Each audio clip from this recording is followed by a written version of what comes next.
இது மகிமை நேரம். மகிமை டிவி நேயர்களை அன்புடன் வாழ்த்துகிறேன். மகிமை நேர நிகழ்ச்சிக்கு உங்களை அன்புடன் வரவேற்கிறேன். நாம் தொடர்ந்து எழுப்புதலின் விளைவுகள் என்ற தலைப்பின் கீழே தியானித்து வருகிறோம்.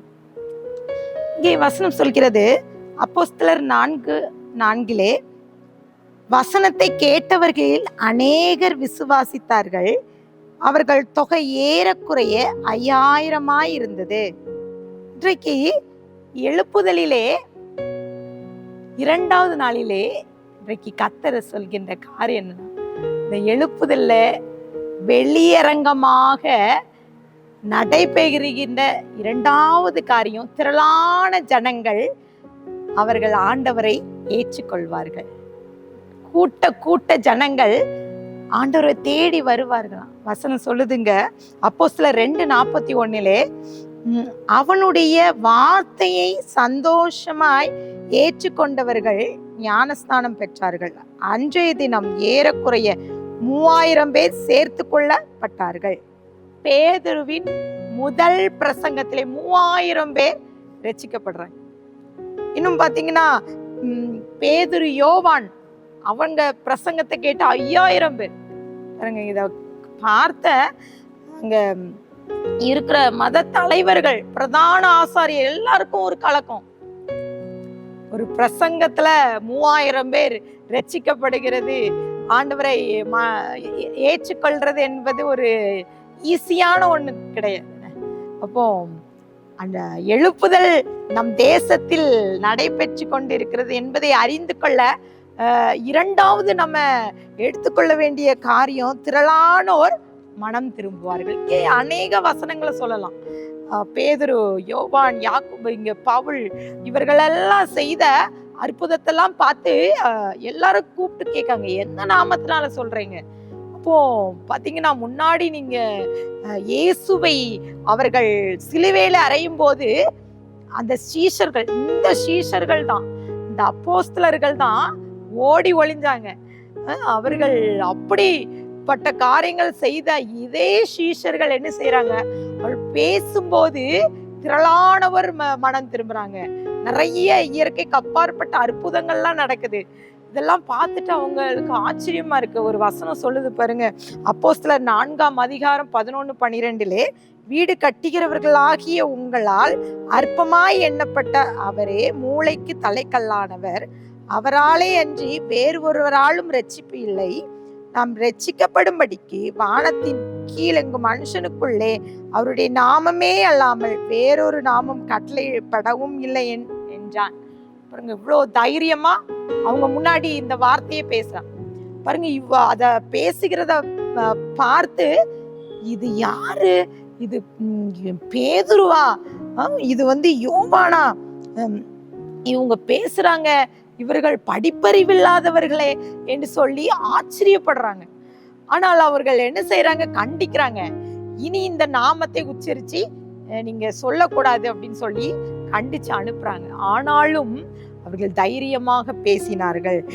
பாத்தீங்கன்னா, நிறைய காரியங்களை சொல்லலாம். இன்னும் வசனம் சொல்லுது, அப்போஸ்தலர் 5:14 குறிப்பிடப்பட்டிருக்கிறது, திரளான புருஷர்களும் ஸ்திரீகளும் விசுவாசம் உள்ளவர்களாக கர்த்தரிடத்தில் அதிகமாய் சேர்க்கப்பட்டார்கள் என்று அங்க போடப்பட்டிருக்குது. இன்னும் அப்போஸ்தலர் 9:42 ஒரு சம்பவம் அங்க குறிப்பிடப்பட்டிருக்குது. அது என்னன்னா, யோப்பா பட்டணத்துல பேதுரு வந்திருக்கிறாரு என்பதை சீஷர்கள் கேள்விப்பட்டு 2 சீஷர்களை பேதுருவை அனுப்பி வைக்கிறான். பேதுருவிட்ட 2 சீஷர்களை அனுப்பி அழைத்து வரும்படி சொல்றாங்க. அப்போ சீஷர்கள் யோப்பா பட்டணத்துல இருக்கிற பேதுருவை அழைச்சிட்டு வர சொன்னோன்னே பேதுருவும் வாரார். அப்போ அங்க வந்து அங்கே ஒரு மாடியிலே அவனை கூட்டி கொண்டு போகிறார். அப்போ அங்க நிறைய விதவைகள் எல்லாரும் அழுதுட்டு இருக்காங்க. அழுது கொண்டிருந்து இங்க ஒரு தொற்கால் என்ற பெயர் கொண்ட அந்த ஸ்திரீ, அவள் தங்களுக்கு கொடுத்த வஸ்திரங்கள், அங்கிகள் எல்லாம் காட்டி அவள் எப்படி நற்செயல் செய்தா என்பதையெல்லாம் பேதுருட்ட சொல்றாங்க. ஆனால் அவள் மரித்து விட்டாள். அப்போ அதை குறித்து பேதுரு எல்லாத்தையும் வெளியே அனுப்பிவிட்டு முழங்கால் படிக்கிட்டு ஜெபித்து அந்த அந்த பெண்ணை பார்த்து தப்பித்தாலே எழும்பிடு. இப்போ எலும்பி நிற்கிறா, உட்கார்றா.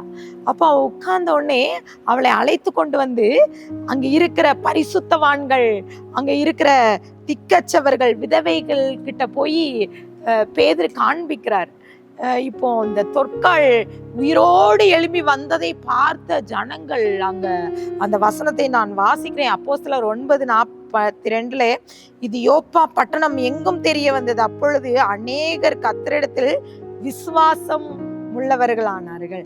பாருங்க, அநேகர் ஒரே நாள்ல அவர்கள் கூட்டமாக அவர்கள் விசுவாசம் வைத்தார்கள். அப்போஸ்தலர் 17:4-2 திரளான ஜனங்கள் அநேக ஸ்திரீகளும் விசுவாசம் வைத்தார்கள் என்று போடப்பட்டிருக்கிறது. அப்போஸ்தலர் 18:8 கொரிந்தியரில் அநேகர் விசுவாசம் வைத்தார். அப்போஸ்தலர் 19:18 குறிப்பிடப்பட்டிருக்குது. ஜெபாலய தலைவனாகிய கிறிஸ்பு என்பவன் தன் வீட்டார் அனைவரோடும் கர்த்தரிடத்திலே விசுவாசம் வைத்தான். பிரியமானவர்களே, இன்றைக்கு 2வது நாளிலே இந்த எழுப்புதலின் விளைவுகளிலே என்ன நடக்குமா? திரளான ஜனங்கள் ஆண்டவரை ஏற்றுக்கொள்வார். ஆண்டவர் சமூகத்தில் இன்றைக்கு ஒப்பு கொடுத்து அன்பின் பிதாவே, எங்களோடு பேசியிருக்கீங்க. இந்த எழுப்புதல்ல கூட நாங்கள் ஒரு பிரசங்கத்தை, பேதுருவிடம் ஒரு பிரசங்கத்தை கேட்டு 3000 பேர் ரட்சிக்கப்பட்டாங்க. அதே போல எங்க தேசத்திலே கூட்ட ஜனங்கள் உண்மை அறிந்து கொள்ள சப்பா ரட்சிப்பின் சந்தோஷத்தை பெற்றுக்கொள்ள கிருபை தாங்க. துதிகான மகிமையெல்லாம் மக்கள் அடிக்கிறோம். மீப்பர் மூலம் கேட்கிறோம் பிதாவே, ஆமீன்.